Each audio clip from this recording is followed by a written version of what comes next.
Siya ngayon'y pinapahirap, Pilipinas ay lumuluha, hustisyang sigaw ng madla.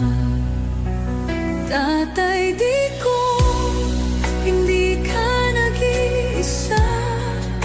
Milyon-milyong puso ang kasama.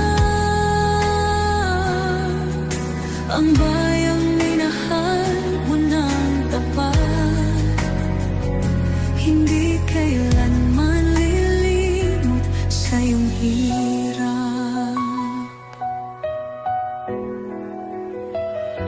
Ilang taon mong isinakripisyo, kapayapaan, kaunlaran para sa Pilipino. Ngunit ngayon